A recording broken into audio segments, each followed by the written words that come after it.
Siempre que comienzo un programa estoy muy contento, muy feliz. Es una nueva oportunidad que el Señor me da, ¿no? Además, para hablar de cosas católicas, de cosas que tienen que ver con la patria española, en este caso con la hispanidad. Tenemos al padre Olivera Rabasi, muy conocido y un referente de la hispanidad. Yo diría que es de los sacerdotes católicos en habla hispana más influyentes, o por lo menos más influyentes de los de buena doctrina, ¿no? Por lo menos, padre, lo de buena doctrina sí que procura esforzarse en ello, ¿no? Esperemos que sea verdad. Bueno, lo bueno de entrevistar a un personaje tan conocido, ¿no? Aquí en España es muy querido, ¿no? Sobre todo también por los jóvenes que lo siguen mucho, ¿no? Yo en todas las parroquias que voy siempre, pues, me hablan del padre Rabasi, ¿no? Pues lo bueno de alguien tan conocido que no necesita mucha presentación, ¿no? Tiene así un poquito, por ejemplo, en el blog de Infocatólica que compartimos, ¿no? Es compañero de Infocatólica, pues ahí tiene pues un poquito pues todos sus estudios, todo, principalmente anuncia la web Que no te la cuenten, ¿no? También graduado como abogado en la Facultad de Derecho de la Universidad de Buenos Aires. Bueno, es un currículum bastante largo, ¿no? Pero que no vamos a leer entero, pero les invito también a seguirlo, ¿no? Si algún televidente tiene interés, ¿no? En primer lugar, padre, si le parece, a mí me gustaría, pues, como hacíamos antes, ¿no? Y me acuerdo que hace años hicimos un programa para WTN, no sé si lo recuerda, de un día en la vida de un sacerdote, ¿no? Me gustaría empezar un poquito por ahí, ¿no? El padre Olivera Rabasi como sacerdote, ¿cómo es un día normal en su vida, ¿no? ¿Cuándo se despierta?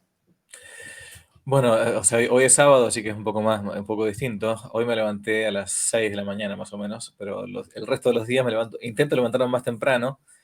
Eh, Hace yo muchos años que estoy en colegio y parroquia, colegio y capilla, entonces ya me di cuenta que el único modo de poder aprovechar bien la mañana para poder rezar y para poder después responder algunas cosas que tengo es por medio de como, de como dice, el que madruga Dios lo ayuda.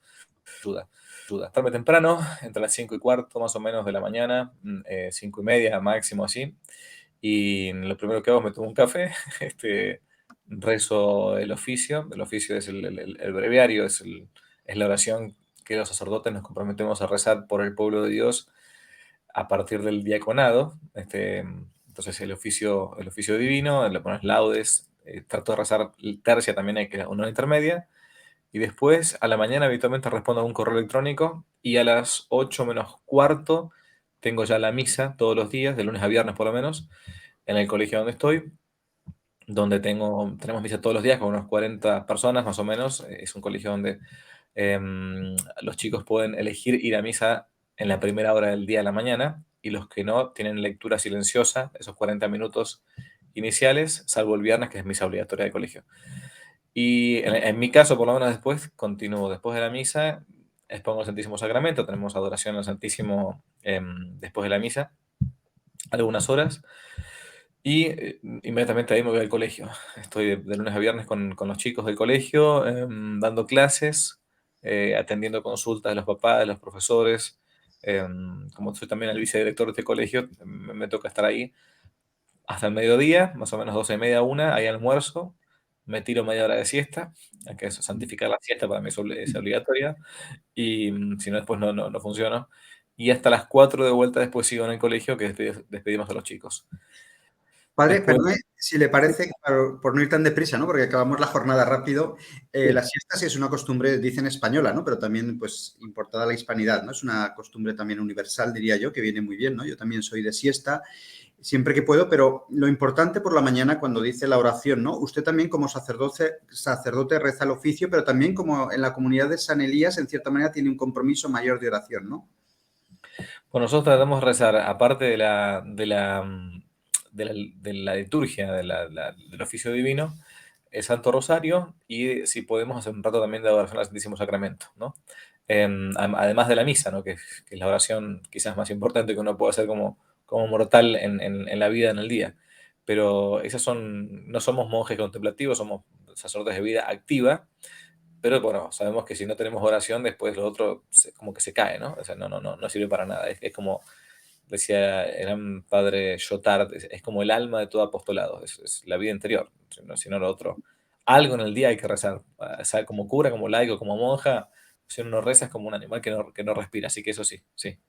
Claro, y no solo eso, padre, sino la importancia del ofrecimiento de obras, ¿no? Para cualquier católico y más para un sacerdote, ¿no? Por lo menos que el día tenga un sentido, ¿no? Saber para qué me levanto cada mañana, ¿no? Digo, me levanto porque sí, no, me levanto para dar gloria a Dios, ¿no? Y para procurar esforzarme por la salvación de las almas. Así es, así es. Sí, sí, bueno, ese es lo habitual de todos los días.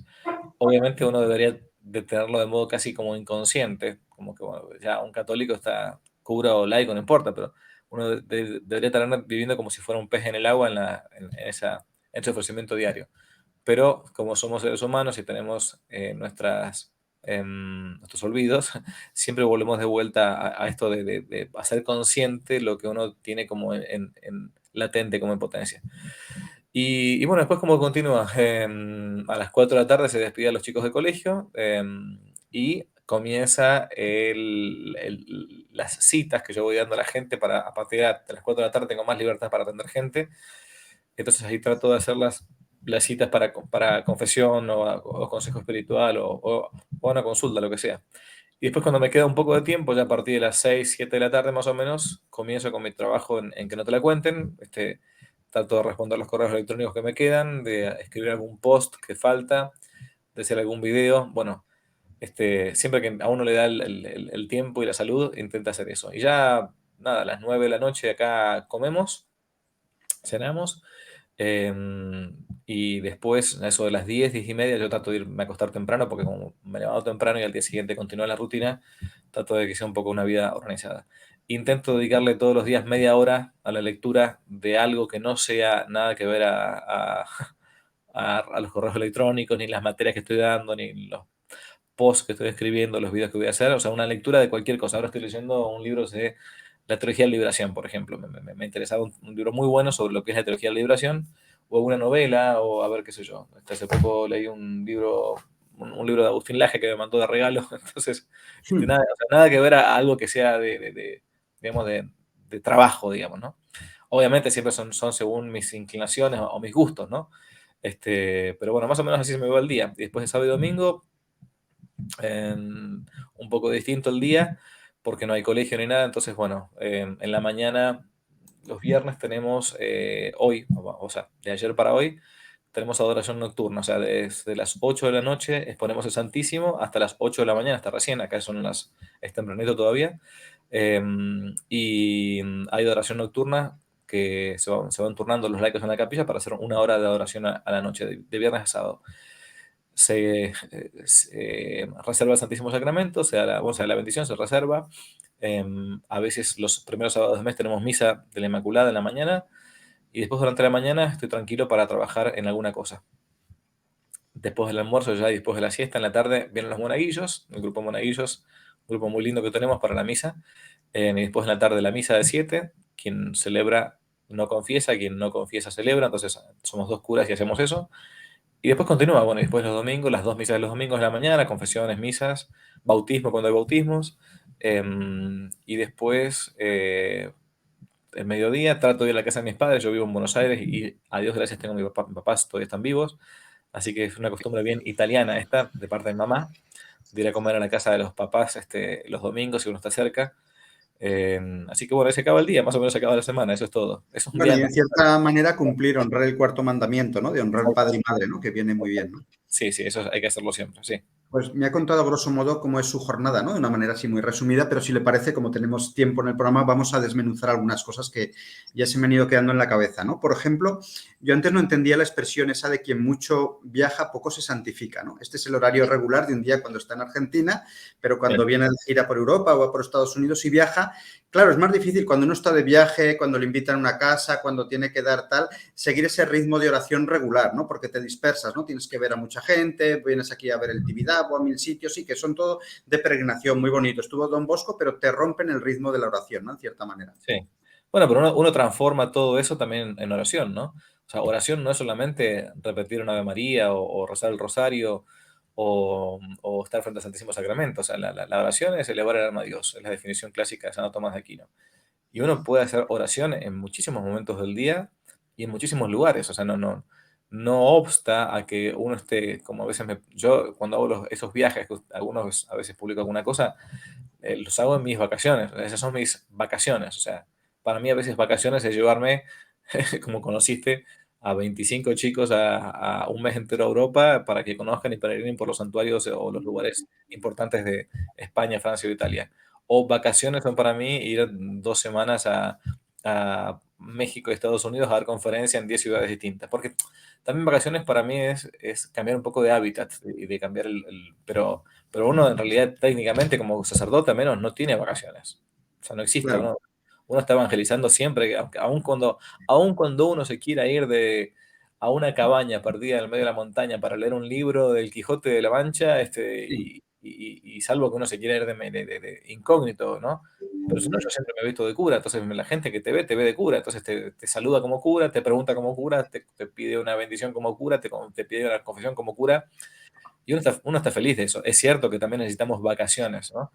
Pero aún así, digo, también así uno está rezando, porque la elevación del alma a Dios, reitero, no se da ni siquiera solamente en un templo, en una iglesia, en una catedral. Se da en cualquier momento. O sea, yo elevo el alma a Dios y digo, y doy gracias por este día, aunque sean 3 segundos, y estoy rezando. O sea, yo ofrezco mi cansancio o la prueba de la paciencia que a veces te hacen los muchachos cuando uno va con grupos así de jóvenes.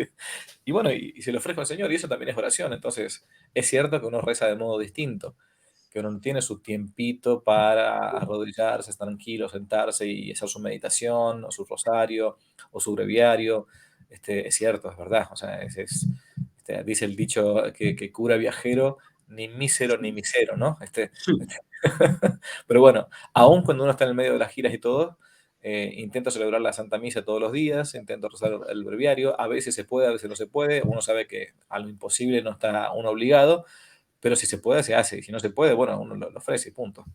Eso es más o menos el ritmo también en tiempos, digamos, en tiempos que no son como estudiamos en el colegio, cuando no hay tiempos normales en cuanto a presión y temperatura, bueno, es distinta.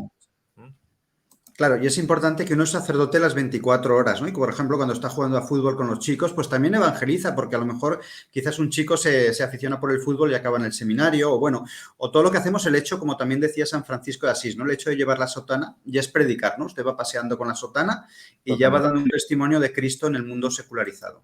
Totalmente, sí. Bueno, para mí el hábito es un escudo, es una armadura, ¿no? Yo la tengo ya hace 21 años, mira, voy de sotana. Y en primer lugar, lo que uno dirá, bueno, es un apostolado para la gente y todo, sí, sí, pero eso no es lo primero. O sea, el primer beneficiado en el uso del hábito talar no es la gente, es el mismo sacerdote. ¿M? Porque esto yo lo digo siempre. Uno no habla igual cuando tiene puesta la sotana que cuando no la tiene puesta. Uno no se mueve igual cuando tiene la sotana que cuando no la tiene puesta. Uno no mira a una mujer igual cuando está vestido de cura que cuando no está vestido de cura. Los sacerdotes que me están escuchando y que están viendo esto o pueden ver esto, van a sentir lo que estoy diciendo. No es lo mismo, porque uno hasta tiene que cuidarse en sus propias formas, ¿no? Entonces, la sotana es un signo, sí, pero es como un signo de, una vez un cura amigo me dijo, la sotana es como el signo de Sansón, ¿no? Eh, no estaba la fuerza en el pelo largo de Sansón. El pelo largo de Sansón era signo de que Dios le iba a dar la fuerza, que es distinto, que es muy distinto, ¿no? Entonces, ese signo, ese símbolo que uno puede tener, lo ayuda a uno mismo a mantenerse o a intentar ser fiel, al menos si no es por temor de Dios, al menos por temor de los hombres. Entonces, después en un segundo lugar se va a dar esto del apostolado, que la gente cuando ve pasar, como San Francisco decía en la florecilla, ¿no?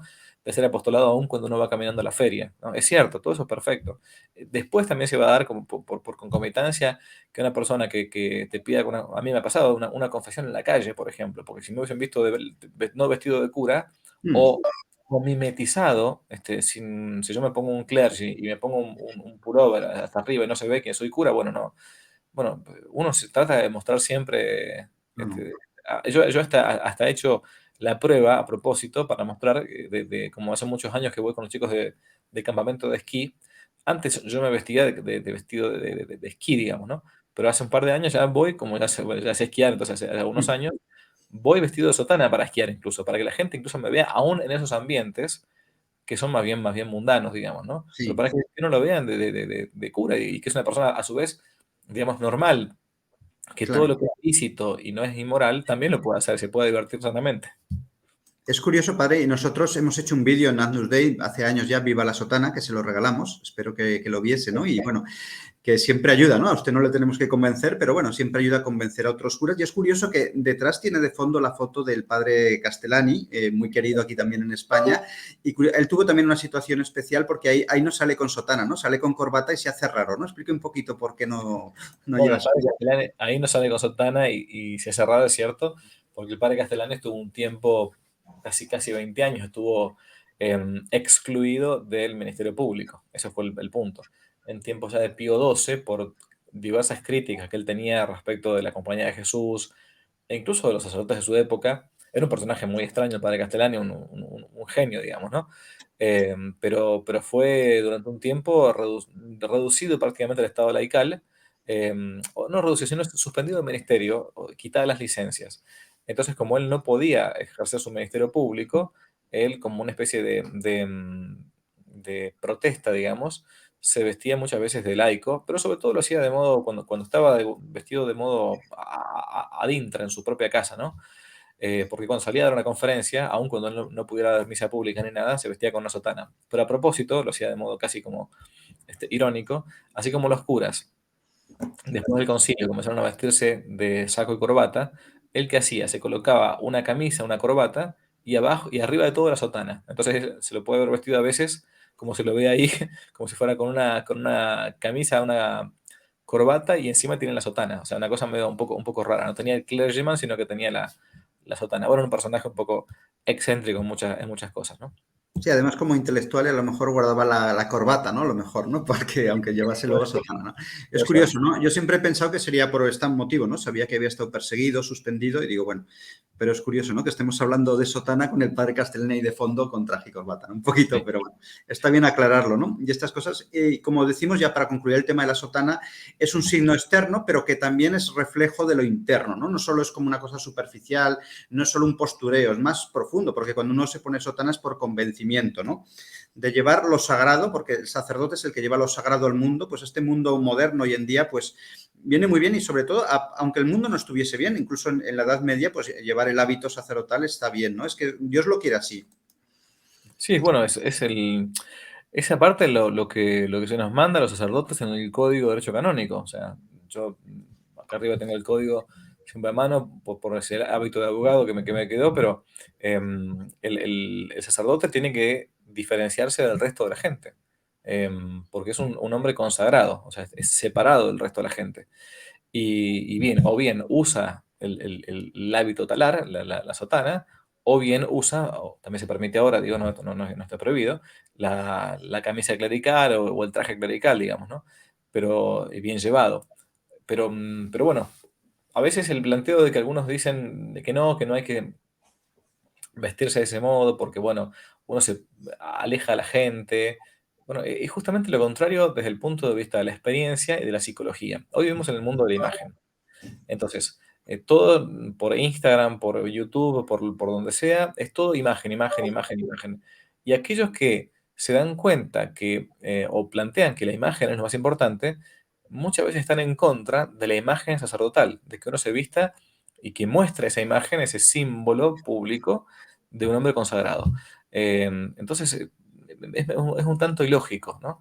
Es como que no, y después no se dan cuenta que la segunda cosa, lo contrario a lo que muchos dicen, lo que hace que uno se muestre todo el tiempo como sacerdote es lo que la gente le atrae, o al menos no la deja indiferente. O sea, yo siempre digo lo mismo, si un cura va de laico por la vida, la gente no sabe que uno es cura. Y ni siquiera tiene la opción no solamente de pedirle una confesión, sino la opción de insultarlo. O sea, por lo menos démosle la posibilidad a la gente que vean la presencia del sacerdote en el mundo, tanto para amarlo como para rechazarlo. Pero a menos porque la presencia del cura en el mundo hace por lo menos pensar a favor o en contra de que a ver si existe un cielo, existe un infierno, si es verdad que Dios existe o no, si es verdad que la Iglesia Católica es verdadera o no. O sea, a menos le permite plantearle la duda o el pensamiento a la persona que está viéndolo pasar. Eso es muy importante. No deja indiferente, ¿no? Y me acuerdo que antaño aquí en Barcelona, en las Ramblas, por ejemplo, pues estaba el sacerdote con la sotana paseando, estaba también los militares que vestían de militares. Hoy en día, con esta mentalidad sirenista, parece que no, el militar se esconde, va de paisano, y eran signos, ¿no? De otra sociedad, ¿no? Entonces, eso también, la revolución eso lo tiene muy claro, ¿no? Y quiere como acabar con los signos, ¿no? Sí. Bueno, la otra vez, hace un par de días, me tuve que hacer un análisis de sangre, ¿no? Normal, que uno a veces cada tanto por la edad tiene que hacerse. Y entonces hacía un calor tremendo, me acuerdo, hace 3 días esto. Y un hombre grande, ya mayor, se me acerca, hacía calor realmente, se me acerca y me dice, discúlpeme, le hago una pregunta, me dice, ¿usted no tiene calor con eso puesto? Y yo le digo, mire, mi amigo, peor es casarse, ¿no? El No. tipo dice, la verdad que tiene razón. Le digo, bien, pues es un modo también de uno mostrarse ante el mundo, digamos, ¿no? Y aparte, uno también se va acostumbrando, y aparte, me dice, a ver, los jesuitas cuando vinieron acá a América, era tal el calor que hacía en algunos lugares selváticos, casi, digamos, muy húmedos y todo, que pidieron permiso al Papa de la época, fíjense esto, pidieron permiso al Papa de la época, no para colocarse una camiseta o algo así, sino para poder utilizar pantalones cortos debajo de la sotana. Fíjese eso, ¿no? O sea, un Sí, permiso, un privilegio dado a los jesuitas en las misiones para poder, porque hace tanto calor, por eso uno siempre ve que está el sí, cura con la sotana más bien abierta en las misiones, ¿no? O sea, sí, el sí. calor que hacía tremendo. Pero aún en el medio de la selva, ¿no? Esto lo explica muy bien, lo muestra muy bien la película de La Misión y todo, famosa esta película de la década de los 80. Aún en aquella época, en aquellos lugares lejanos, ¿no? Ante los aborígenes y todo, el cura se mostraba con su hábito para mostrarse que era distinto, ¿no? Bueno, ahí Sí. está el punto. Y esto que decíamos de que dicen muchos, no llevo sotana porque la gente no lo va a entender, crea rechazo, no es así, ¿no? Es como estos, hoy en día los jóvenes quieren sacerdotes que hablen del infierno, del pecado, que prediquen las verdades de siempre, ¿no? Porque esta visión edulcorada de la religión, decir, bueno, Dios es bueno, comprensivo, esto no arrastra. De hecho, los seminarios que así, pues están vacíos, ¿no? Los seminarios modernistas, ¿no? Y los seminarios tradicionales donde se da la buena doctrina, donde son sacerdotes valientes que se la juegan, pues siempre están más llenos, ¿no? Los jóvenes quieren eso. Por cierto que es así, pero no solamente respecto de la sotana. Ayer leí un artículo que salió respecto de, voy a ver si encuentro acá el titular, dice, España se queda sin curas, en una generación tendremos que cerrar iglesias. Es un artículo del día de ayer, 24 de marzo del 2023, en el diario, se llama el diario ar.com. Y planteaba que había hecho una entrevista a varios obispos y sacerdotes que ninguno de estos había querido, en España, ¿no? Ninguno de estos había querido dar su nombre, interesante esto, Sí. y les preguntaban la razón por la cual habían decaído las vocaciones, o sea, o cómo estaban las vocaciones en España. Y claro, todos se lamentaban, obispos y estos sacerdotes anónimos, ¿no? Se lamentaban diciendo que no había vocaciones salvo en aquellos seminarios donde se mantiene la doctrina más conservadora, ortodoxa, en fin, y que no entendían por qué era así. Bueno, no es que no entendían, estos anónimos clérigos y obispos, no es que no entendían, sino que no querían entender porque casi que como que están cegados, no se dieron cuenta que ese mimetizarse con el mundo, ese mundanizarse, ese querer poner la doctrina de la iglesia a la par de lo que es el mundanismo, ¿no? O lo que es esta famosa teología desde abajo, que el pueblo que decide lo que quiere que sea la verdad o lo que sea la mentira, no sirve, no convence a nadie. O sea, un joven no va a entrar a un seminario para hablar igual que habla el mundo, para decir las mismas cosas que dice el mundo, para vestirse igual que se viste el mundo. Para eso me quedo en mi casa. No tiene sentido. Entonces, por eso es que los jóvenes cuando están buscando un lugar para entrar porque creen tener vocación sacerdotal, buscan un seminario que sea conforme a lo que se dice en el catecismo, por lo menos, ¿no? Bueno, y estos personajes, yo me reía solo y a su vez me alegraba, porque bueno, menos mal que no entran a ninguno de estos seminarios, porque al final no solamente a veces pueden perder la vocación, sino que hasta pueden perder la fe, ¿no? Porque no, en muchos lugares no siguen la doctrina recta de la iglesia. Yo antes cada vez que se cerraba un seminario me ponía muy triste. Cuando me fui haciendo más grande, más viejo, cada vez que se cierra un seminario, casi que descorcho un champán. ¿Por qué? Porque si se cerró un seminario es porque no era bueno. Mejor que esté cerrado. Sí, pero a veces hay seminarios buenos que han sido también cerrados y perseguidos, ¿no? Esto también es un tema, no No, vamos a entrar en polémicas, ¿no? Pero también son signos de los tiempos, ¿no? A veces, eso es cuando se cierra por ser bueno, no cuando se cierra por no tener vocaciones. Son cosas distintas. sí, sí. Claro, por supuesto, que ya sé que se refería a eso, ¿no? Pero digo también a veces, incluso vamos a hablar un poquito de la misa tradicional, ¿no? Y también sin entrar en polémicas porque es un tema muy controvertido, ¿no? Y no queremos, pero sí que también es cierta una atracción de los jóvenes por la misa de siempre, ¿no? Por la misa tradicional, ¿no? Eso que pensaban, bueno, pues esto no, esto es lo de antes, ahora venga, guitarras a la iglesia, esto para atraer a los jóvenes, cuando precisamente muchos jóvenes pues quieren la misa de siempre, quieren ese silencio, esa sacralidad, ¿no? Esto es muy curioso también. Bueno, es estadística pura, ¿no? La estadística cuando está bien hecha no falla. Las estadísticas desde hace muchos años muestran que, a diferencia de lo que muchos pensaban, la misa tradicional es una misa que está concurrida de modo habitual por gente joven, por matrimonios jóvenes, por familias numerosas. No son esos nostálgicos, entre comillas, como se hablaba antes de lo que fue el preconcilio Vaticano II, porque hay jóvenes que tienen 20 años. Un chico que tiene 20 años hoy nació en el año 2020, 2003, por él, ¿no? Mm. Y dices, ¿cómo puede ser 2003 si el Concilio Vaticano II terminó en 1965? ¿Cómo es que estos chicos o bien nacieron en un cuerpo reencarnados y habían vivido antes Mm. de la segunda mitad del siglo XX y conocieron la misa tradicional o la misa Ujú. preconciliar, o bien se dieron cuenta que acá hay algo que es llamativo, ¿no? ¿Y qué llama la Sí. atención de la gente joven en la misa tradicional? Yo hablo con la gente, entonces te dicen siempre lo mismo, siempre. El respeto por lo sagrado, el silencio para rezar, la sacralidad que implica el rito, el canto litúrgico, que uno viene al templo, ¿no? Para estar escuchando lo mismo que está escuchando en el mundo, el ruido, digamos, el traqueteo, la música estridente, ¿no? O la música melosa, ¿no? No, vengo al templo a rezar, yo vengo a rezar, yo vengo a encontrarme con Dios.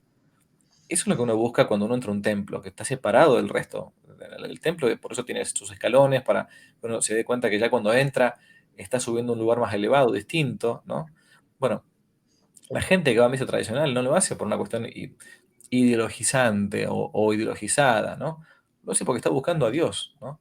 En muchos lugares se han hecho experimentos de todo tipo. La misa rock, la misa de niños, la misa de los jóvenes, la misa de, no sé, de qué sé yo, cualquier cosa, ¿no? De los novios. ¿Y por qué no se permite la misa? ¿Por qué no permiten hacer la experiencia de la tradición?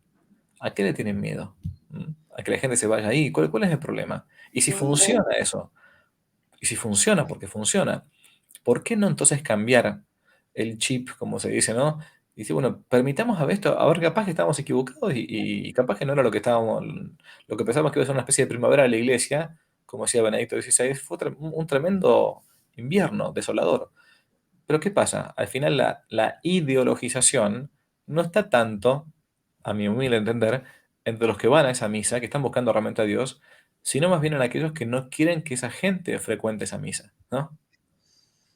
Claro, porque si se hace como con naturalidad, ¿no? Decir, mira, vamos a esta misa, pues que rezo es la forma que más agrada a Dios y a mí me ayuda más, pues no pasaría nada, ¿no? Pero siempre hay esa polémica, ¿no? Siempre atacan, ¿no? Los fanáticos, los rígidos, ¿no? Entonces, en ese sentido, también quería hablar un poco del tema de los abusos litúrgicos, ¿no? Que a veces estas misas modernas se prestan mucho a esto, ¿no? Un sacerdote con la capa de Superman o estas misas de niños que son un abuso, pues todo esto desacraliza y hace perder la fe, porque ya no es lo sagrado, es como un paripé realmente empezamos por ahí para atraer a la gente y lo que hacemos es quitarles la fe.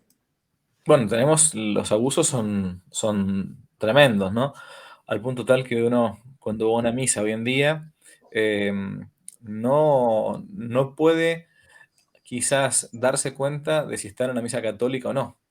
Y un católico, esto ya lo decía Benedicto XVI, un católico tiene el derecho de que cuando entra a una iglesia católica, un templo católico, quiero decir, tiene todo el derecho de poder identificar si esa liturgia es la liturgia de la iglesia católica o no.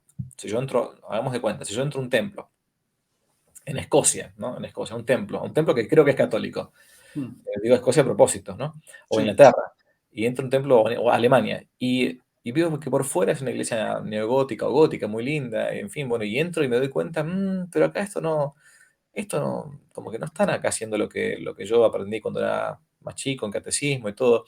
esta parte no es el ofertorio, esta parte no, acá no está consagrando. Entonces digo, esta misa me equivoqué, este templo no es católico, me equivoqué, me entré en un templo protestante, qué pena. Bueno, entonces Benedicto dice, bueno, un católico tiene el derecho de cuando entra a un templo católico, darse cuenta que esa es la misa católica.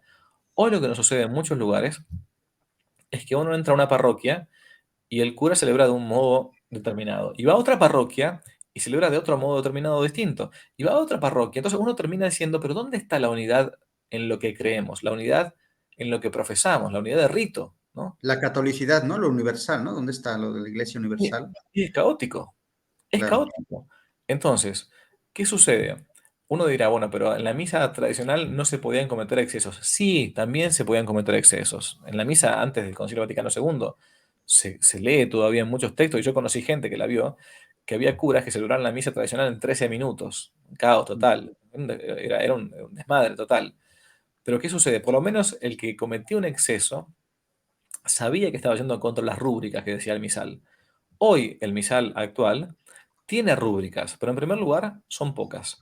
Y en segundo lugar, pocos curas las respetan. Entonces, mm, entre que no hay muchas rúbricas, y uno, bueno, entonces, ¿qué hace? Como no hay muchas rúbricas, ¿qué habría que hacer? Bueno, es muy sencillo, hay que seguir la tradición litúrgica de cómo se celebró siempre, ¿no? Entonces, hay curas que saben esto por tradición, que estuvieron en el seminario o porque vieron en el seminario buenas misas, entonces celebran bien. Pero otros curas que ni siquiera ya siguen los ritos, o las rúbricas, digo, ¿no? Y por lo tanto convierten la misa en una especie de show en el cual hay que estar todos los domingos o todos los días improvisando cosas distintas. Claro, porque el centro ya no parece ser Cristo, ¿no? A quien se le da muchas veces la espalda, sino el sacerdote, que se pone como frente a la asamblea y no uno más que celebra mirando igual que todos a Dios, ¿no? Entonces tiene que intentar como animar, la animación famosa esta, al Sí. público. Pero bueno, ojalá que al menos siguieran mínimamente el misal de Pablo VI, digo, ¿no? Pero muchos no lo hacen, Claro. y eso lleva al caos. Es que esto es la pérdida del sentido de lo sagrado, ¿no? En definitiva, ¿no? De lo que Monseñor Schneider nos hablaba, ¿no? Por ejemplo, muchos sacerdotes que no empiezan en el nombre del Padre, del Hijo, sino empiezan buenas noches. Y empiezan así, bueno, que eso ya es un esperpento, ¿no? Ya dices, bueno, este hombre no tiene fe, ¿no? Y luego también hay pequeños detalles, por ejemplo, si creemos en la presencia real de nuestro Señor, ¿no? En el Santísimo Sacramento, pues estar delante del Santísimo y a veces en muchas iglesias el párroco está hablando ahí con las feligresas, está ahí con unas señoras mayores, está hablando, pero bueno, con total libertad, como si estuviese en el mercadillo, de decir, oye, si está el Santísimo, pues salir a un sitio al lado, a la sacristía, donde sea, para hablar, ¿no? Entonces, yo creo que estos pequeños detalles contribuyen mucho a desacralizar, ¿no? Nuestro mundo, ¿no? Ese que parece insignificante, bueno, que lo hacemos a veces, caemos, porque cuántas veces nosotros mismos nos saludan en la iglesia y por no quedar mal, pues saludamos y no decimos, no, pues, fuera, vamos fuera a hablar. No, nosotros también caemos. Sí, bueno, eso pasa, a veces por descuido o por lo que sea. A mí también me ha pasado, ¿no? Pero uno tiene que actuar como si, como si creyera en lo que está profesando, ¿ok? O sea, porque a veces uno tiene, em, tiene sí internalizado que está Jesucristo presente y todo, pero muchas veces se nos pasa, se nos olvida. Entonces uno termina actuando, bueno, como si fuera, como eso, como si estuviera más bien en un mercado. Pero por eso uno tiene que hacer esos actos conscientes que hablábamos antes respecto de la oración al principio, ¿no?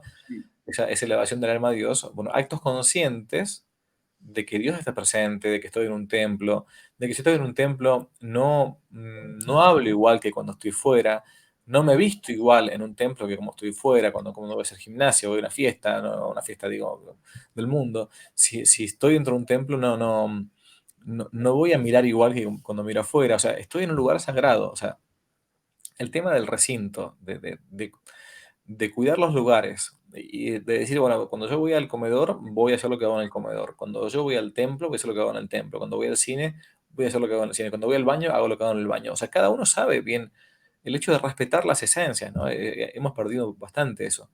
Y una de estas esencias que hemos perdido es la esencia de lo sagrado en nuestras vidas. Claro, y en el tema de las modas es un asunto escandaloso. En Agnus Dei siempre lo hemos denunciado, ¿no? Agnus Dei Prot, pues que no pueden entrar las mujeres, especialmente pues mal vestidas al templo, ¿no? Porque ahí canta mucho, tampoco los hombres, ¿no? Pero generalmente pues hay muchas mujeres que entran de cualquier manera y una de dos, o el sacerdote no tiene agallas de decirle usted no puede entrar así, no venga, que eso sería grave por cobardía, o simplemente ya está ciego espiritualmente y no lo ve, que eso está mal, ¿no? Pueden pasar estas dos cosas, ¿no?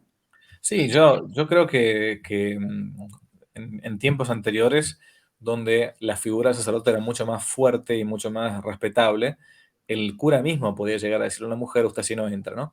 Yo creo que hoy eso no sería prudente, ¿no? Que el cura mismo se lo diga, ¿no? No, pero no por cobardía, sino porque con todo el tema de los abusos, de la mala vida de muchos sacerdotes y todo, pero es más sencillo. Yo lo que creo que se puede hacer, como hago yo muchas veces, es no que el cura le vaya a decir a una chiquita de 15 años que está mal vestida, porque van a decir el cura este es un pedófilo, está mirando a la chica, ¿entiende lo que digo? Pero Sí. sí lo que uno hace, lo que yo hago es muy sencillo, decirle a un par de mamás o sacristanas, mujeres y todo, que cortésmente le digan, agarren una parte y le explican, porque en el caso de las mujeres, digo, ¿no? No lo hacen en absoluto por mala voluntad. Yo estoy eso convencido, porque he hablado después de que una mamá, una sacristana, habla con una joven o con una mujer, señora que está mal vestida, y se lo dice bien, lo que sucede es que esa mujer muchas veces va a hablar con el cura. Padre, me dijo tal la sacristana o tal la tal señora. Y ahí sí, entonces uno puede decir, bueno, aprovechar el catecismo. Lo que yo siempre he visto, siempre he visto, es que nunca hubo mala voluntad de parte de esas mujeres. Lo que hubo fue una mala educación, una falta de educación, mejor dicho. Que no le explicaron que en el lugar sagrado hay que vestirse con decoro, no solamente en primer lugar por la casa de Dios, ¿no? Sino en segundo lugar por el motivo de tentación que puede ser para un varón. Nosotros que somos hombres sabemos por experiencia, los varones estoy hablando, ¿no? Que a nosotros nos entra todo por la vista, mucho más que a las mujeres. Que pasa una mujer mal vestida para un varón, o sea, para que un varón domine la vista respecto a una mujer mal vestida, es más o menos como para cuando una mujer pasa enfrente de un espejo, que ella tampoco se vea, o se vea tentada a mirarse, ¿no? Mm. A los varones nos cuesta mucho eso. Entonces, si uno le pone a una mujer mal vestida en la misa, en el templo, difícilmente, y la tengo justo enfrente mío, o al lado, cerca, difícilmente yo me puedo concentrar en lo sagrado que está Claro. pasando en el altar. Pero seamos sinceros. Entonces, hoy por hoy yo creo que el cura no debe decirlo, salvo que conozca muy bien a la persona y todo, sabe que no se va a escandalizar ni mucho menos, pero más bien se puede hacer esa corrección fraterna por interpósita persona, por medio sobre todo de una mujer, para que después no se Mm. escandalicen o no digan, el cura estuvo mirando. ¿Me explico? Me Este, parece muy prudente eso, ¿no? Porque si no, decir, ¿y tú cómo sabes que por qué miras? Claro, entonces es mejor, ¿no? Que sea una señora que lo diga. Yo creo que hay que ser inteligente y astuto, ¿no? Y en relación a esto de las modas, los espejos, le voy a contar una anécdota muy interesante, lo voy a hacer rápido. En el Museo de Tapices de la Catedral de Zaragoza, yo soy de Zaragoza, en esos tapices tan bonitos había una alegoría medieval de los pecados capitales representados con figuras, ¿no? Y me acuerdo que había una dama bien vestida, con una falda hasta los tobillos, muy tapada, ¿no? Súper modesta, pero que estaba mirando al espejo, ¿no? Y decían, y ponía el numerito 7, decía 7, la lujuria.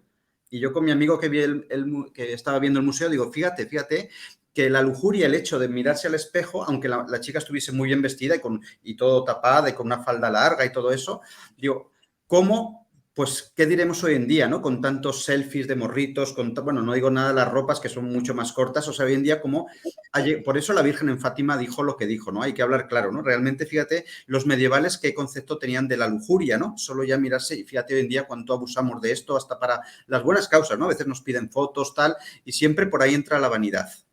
Sí, bueno, es un tema que uno debe cuidar siempre, ¿no? O sea, hoy en la exposición que tenemos de modo público, esto mismo, de tener que yo estar dando la cara en una entrevista con un medio en España, siendo yo de Argentina, miles de kilómetros de distancia, tienen que cuidarse mucho en la vanidad, ¿no? La otra vez hablaba con una profesora que me planteaba ese tema de la vanidad, padre, usted fíjese que es joven y qué sé yo, que le piden las fotos y todo, bla, bla, bla.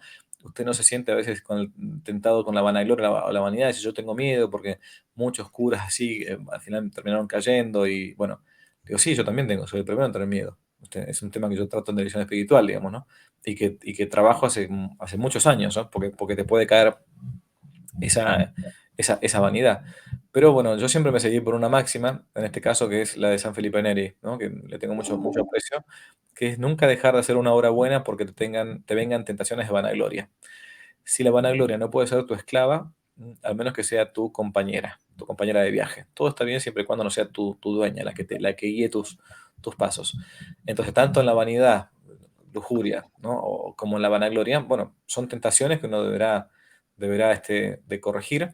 también es verdad que las modas, siempre y cuando no sean impúdicas, van cambiando con el tiempo, pero no por eso va cambiando la percepción del pudor que tengamos, ¿no? Que es Claro. algo en lo cual hoy lamentablemente se ha dejado hasta de predicar en los púlpitos, ¿no? El tema de lo que implica la palabra pudor. O sea, yo estoy seguro que mucha gente no sabe lo que es la palabra pudor, ¿no? Pero Ya. es parte de una virtud cristiana. Claro, y en relación a esto que está hablando, padre, estaba pensando también el santo cura de Ars, ¿no? Que le estuvo tentado cuando confesaba a tanta gente, ¿no? Que ahí venían colas desde París, pues que el demonio como le dijo, no, no, aquí que no venga la gente a verte, tú lleva una vida escondida, recogida, y él tenía esa tentación de irse a llorar sus pecados, decía, ¿no? Así a una vida contemplativa, como a veces el demonio tienta por el otro lado, ¿no? Es como si a usted le dijese el demonio, no, no, no hagas más vídeos, cierra el canal, no tengas vanagloria, lleva una vida más secura, sencillito, normal, no prediques, ¿no? Puede llegar la tentación por el otro lado, ¿no?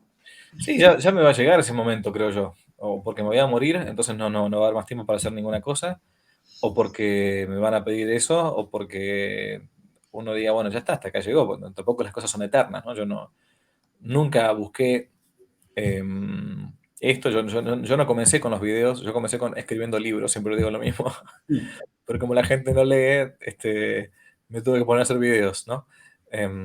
Y algún día cuando esto se corta, punto, ya está. Bueno, yo soy sacerdote y siempre vi claro que dentro del sacerdocio, aún antes de entrar al seminario, me quería dedicar yo a la evangelización, o sea, a la predicación, y especialmente yo cuando era joven leí un librito del padre Alfredo Sáenz, un resumen de las obras de Antonio Gramsci sobre la revolución cultural. Y yo dije, yo quiero hacer lo mismo que hace Gramsci, pero al contrario, ¿no? Eh, y eso lo tuve muy en claro, aún siendo laico.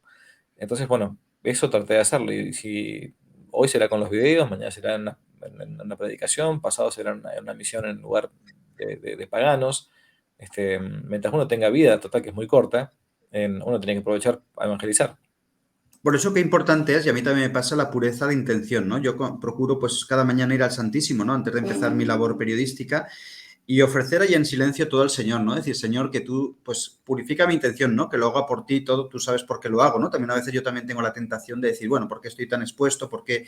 Entonces, es bueno, pues, rezarlo y que el propio Señor, digo, el día del juicio tú me vas a juzgar en verdad, no por lo que uno quiera aparentar, ¿no? Entonces, es bueno por eso la oración, ¿no? Purificar eso, pero tampoco sin obsesionarse mucho. No. Hay que rechazarlas. A ver, son tentaciones. Y como toda tentación, cuando uno la rechaza, se hace más fuerte, ¿no? O sea, porque es como saltar una valla.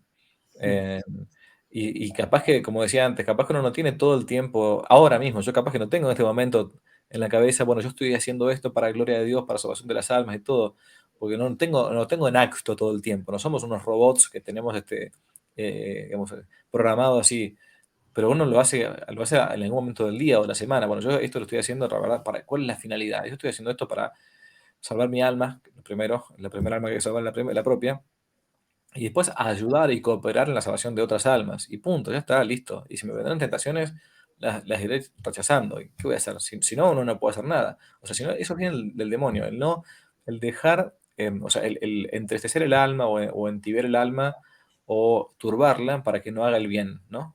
Por ejemplo, por una tentación que pueda llegar a venir. Además, pensemos en santos sacerdotes, ¿no? Que han defendido los medios de comunicación, ¿no? Desde San Antonio y María Claret, ¿no? En su época, también pensemos en Madre Angélica, todo lo que creó, el bien que hizo EWTN, ¿no? Si esta monja hubiese tenido la tentación, no, no te compliques, tú si una clarisa reza, no, pero el Señor le pedía eso, ¿no? Por ejemplo, ¿no? Y había un sacerdote español muy bueno también que decía que los medios de comunicación son el púlpito de los tiempos modernos, ¿no? Cuando la gente no va a la iglesia, pues hay que llevarle la iglesia a casa, ¿no? Y decía, dame una buena radio, una buena televisión, dice que predique la gloria de Dios, eso es Dios, ¿no? O sea, hay que tener también que Dios se vale de los medios modernos, que en sí no son malos ni buenos, son medios para hacer el bien y para difundir la verdad. Tal cual, sí. Me encanta a veces recibir que gracias a Dios, ¿no? A pesar mío, todas las semanas recibo siempre un mensaje o no, un mail o una red social de una persona que se convierte a la fe católica. O bien porque era atea y porque empezó a ver programas que yo, si ustedes se dan cuenta, no doy catecismo necesariamente, ¿no? El año pasado sí di una clase, porque me pidieron tantas veces que el año pasado di un curso entero por YouTube de catequesis, se llama Catequesis para Bárbaros, ¿no? Porque yo considero que somos bárbaros bautizados. Mm. Bueno, pero habitualmente trato de ir al sentido común, de analizar la verdad histórica, ¿no? Y eso mismo, porque la verdad misma convierte, hace que a veces mucha gente se plantee si es verdad o no la fe católica o vuelva a la fe católica o abrace la fe católica. Y esos son los frutos más lindos que uno puede ver, ¿no? De los que uno puede ver, de los que Dios permite que uno vea para que uno siga adelante, porque te va mostrando un caramelito cada tanto para que uno no baje los brazos, ¿no? Y yo prácticamente todas las semanas recibo eso. Entonces, que una persona protestante vuelve a la fe católica, que un judío se hace católico, que un ateo que no cree en nada por empezar a ver la verdad en algunos puntos, por ejemplo, pero en un punto que puede ser nada que ver, uno dice, ¿esto cómo será? Bueno, porque es Dios el que obra. No sé, un ateo que empezó a ver los videos sobre la conquista de América. Y el tipo se convirtió, dijo, no, esto es verdad, esto me habían mentido. Y a partir de ahí empezó a buscar la doctrina católica y a leer el catecismo y se hizo católico. Bueno, esas cosas no las hace uno ayuda, pero es Dios el que obra en las almas. Pero Dios quiere que uno coopere con la obra de salvación. Y eso es interesantísimo.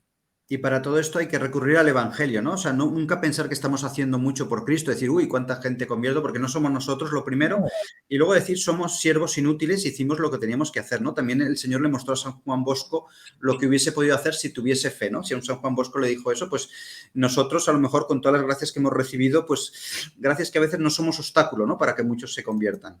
sí, sí, sí, sí, a Don Bosco le dijo eso, estamos en el horno nosotros, ¿no?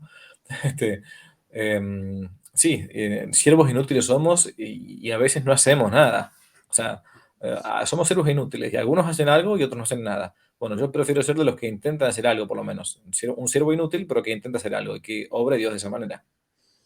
Y es muy bonito, y vamos con Santa Teresita de Lisieux, ¿no? Que decía que, dice, reconozco que no vivo también todo esto que entiendo de la caridad, ¿no? Pero el hecho de querer vivirlo ya me llena de gozo, ¿no? Que a veces también Dios valora el hecho de, o no podemos misionar porque estamos enfermos, tal, pero el hecho de, el deseo de, Dios también suscita, ¿no? Que ese deseo, pues, de gozo, ¿no? Incluso también cuando uno estudia apologética, el estudio de la apologética en sí da gozo, da un gozo espiritual muy profundo. Es que la verdad da gozo. O sea, nadie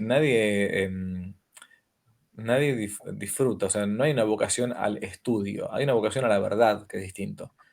Lo que a nosotros nos hace bien es la verdad, Mm. que muchas veces se encuentra después del arduo trabajo del estudio, de la lectura, de sopesar las opiniones, pero es como un trabajo, como un problema matemático. En el momento que uno está haciéndolo, dice, ¿cómo será esta ecuación que no encuentro esta derivada, esta tangencial? Y después me doy cuenta encontré acá, era esto, resolví el problema matemático. Entonces el intelecto no reposa en la actividad. El intelecto reposa en el objeto propio del intelecto, que es la verdad, ¿no? Claro. Ciertamente que no hay una vocación al estudio, pero sí que hay un don, ¿no? Que es la estudiosidad, ¿no? Muchas personas tienen esta capacidad, ¿no? Para leer rápido, asimilar bien. Y luego, por ejemplo, pensemos un dominico, ¿no? Ellos contemplan, lo estudian y luego lo predican, ¿no? También es muy importante también tener ese don, ¿no? Y ese carisma, ¿no? Ser llamado a ello, por ejemplo. Sí, la estudiosidad no es un don, es una virtud, que es Una distinto, ¿no? virtud, sí. O sea, no, no hay No es un don. propiamente sí, una virtud. Claro, la virtud exige, porque si fuera un don sería muy fácil. Bueno, hay gente que, como Santo Tomás de Aquino, por ejemplo, que tuvo un don muy especial para profundizar las verdades por medio del estudio, ¿no? Sí. Pero Santo Tomás podría no haber estudiado. Sí, yo quise Entonces, decir que hay gente que tiene un carácter como más predispuesto al estudio, tiene más sí, facilidad, ¿no? Eso claro, sí.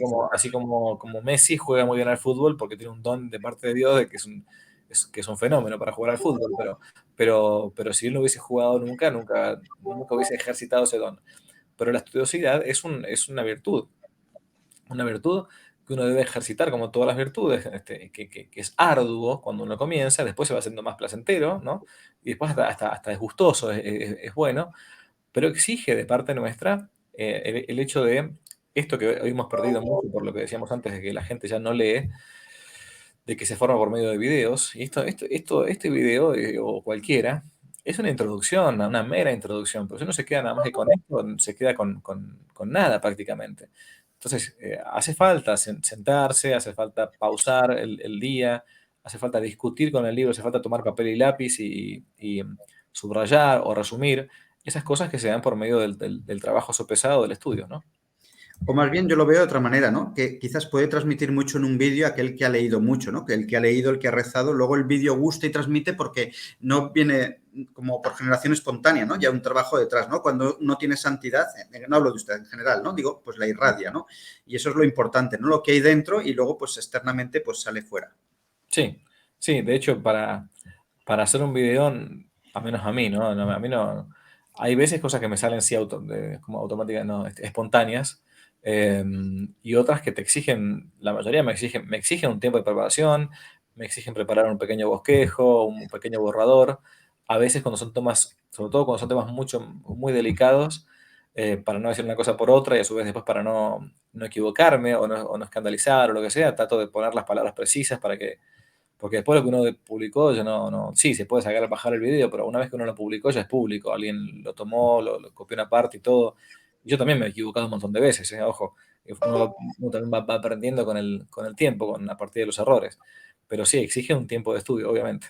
Claro, improvisar es un recurso, ¿no? Y a lo mejor en este formato de entrevista más distendida, pues se presta más a la improvisación, ¿no? Pero como decía Gaudí, que está en proceso de beatificación, a él la inspiración le venía trabajando, ¿no? Como se dice aquí, currando, ¿no? Que también hay un mito de decir, no, ya me inspiraré, soy artista. No, no. Tú trabajas y sí, si tú trabajas y eres fiel, pues Dios a lo mejor te inspira un poco, ¿no? Pero a lo mejor estando tumbado en el sofá, pues no te llega gran No, inspiración, ¿no? sí, sí. Yo eso me doy mucho cuenta cuando hago lo que más me gusta, que es escribir, ¿no? Que muchas veces uno no tiene ganas de escribir, no tiene ganas, ¿no? Gustavo Martínez Ubería, era el nombre verdadero del gran pensador y escritor argentino que fue Hugo Wast, Sí. tiene muchas novelas excelentes. Él siempre tiene un librito llamado Vocación de Escritor, un librito muy cortito, y él usaba un adagio latino que dice nullus die sine linea, ¿no? Sí. Ningún día sin línea. Para un escritor, y él planteaba justamente esto, que no es que hay bueno, sí, hay gente que tiene una facilidad más grande para escribir lo que fuere, un don si queremos, ¿no?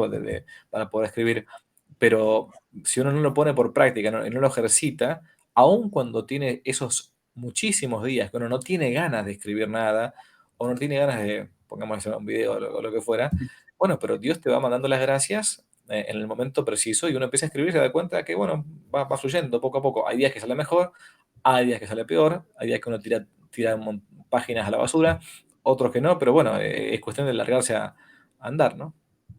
Que conste que no me, y ya voy a hacer la última reflexión, ¿no? Porque estamos acabando el programa, que conste que no me gusta mucho el término moderno de la zona de confort, zona de aprendizaje, ¿no? Porque son términos así modernos, pero a veces viene bien para entender las cosas, ¿no? Juan Manuel Cotelo, ¿no? El gran director de cine español de La Última Cima, me dijo en una entrevista que nada que merezca la pena en la vida se hace en la zona de confort. O sea, desde la zona de confort, desde la rutina, de tal, no sale nada grande, ¿no? Todas las grandes conquistas, las grandes hazañas ha sido un riesgo, gente que se ha jugado el todo por el todo, que esa incertidumbre, ¿no? No sé si está de acuerdo en esta apreciación. Totalmente de acuerdo. Sí, sí, totalmente de acuerdo.